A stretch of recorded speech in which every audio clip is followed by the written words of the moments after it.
आप देख रहे हैं वासुदेव ब्रेकिंग न्यूज़। जी नाजरीन, सहाफ़ी हैं तज़िया निगार मुनीफ़ फ़ारूक साहब।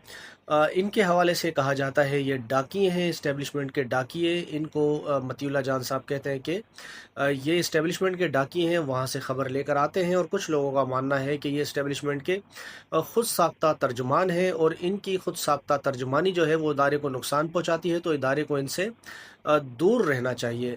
दूर रहना चाहिए। फिर उसके बाद हुआ ये कि इन्होंने एक ख़बर दी थी सुहेल आफरीदी साहब से मुतल्लिक, जो वज़ीर आला है खैबर पख्तूनख्वा, के आपकी ऐसी की तैसी फ़ैसला ये कर लिया गया है कि आपकी बदमाशी अब नहीं चलेगी और आपकी इमरान खान साहब से कोई मुलाकात नहीं होगी। ऐसा मुनीफ़ फ़ारूक साहब ने कहा। तो इस पर सायरा बानो साहब ने कहा, या तो फिर ये साहब जो हैं वो वर्दी में बैठा करें। एक उन्होंने पैगाम जारी किया एक्स पर, या तो ये वर्दी में बैठा करें या फिर इदारे को खुद खुल कर आकर बताना चाहिए कि भाई इमरान खान की मुलाकात हम नहीं करने देंगे। अब मुनीर फारूक साहब ये मुस्लिम लीग नून के हवाले से कहते हैं कि नून लीग के लोग कहते हैं कि आसिम मुनीर फील्ड मार्शल जो है वो हमारी रेड लाइन है। तो उन्होंने कहा बिल्कुल ठीक, होनी भी चाहिए फील्ड मार्शल आपकी रेड लाइन, क्योंकि उन्हीं की वजह से जो सारा निज़ाम हुकूमत है मुस्लिम लीग नून का, ये वही लेकर आए हैं, और उन्हीं की वजह से ये सब कुछ चल रहा है। और दूसरी खबर जो है वो अंसार अब्बासी साहब की है। अंसार अब्बासी साहब पाकिस्तान तहरीक इंसाफ के लोगों के हवाले से उन्होंने कहा है कि तशवीश पाई जाती है।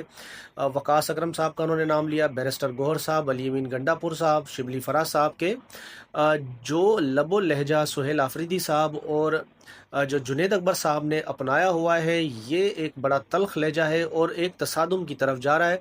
और उन्हें ऐसा लगता है कि पाकिस्तान तहरीक इंसाफ एक और 9 मई करने के लिए जो है वो बिल्कुल तैयार है, और वो तसादुम चाहते हैं ताकि मामलात को ख़राब किया जाए। ऐसा कहना है अंसार अब्बासी साहब का, जो ये खबर दे रहे थे। नाजरीन, अगर ये वीडियो और अपडेट आपको अच्छी लगी हो तो प्लीज़ वीडियो को लाइक करें, चैनल को सब्सक्राइब करें, बेल आइकन को क्लिक करें ताकि हमारे चैनल की जो भी अपडेट हो वो आपको मिलती रहे।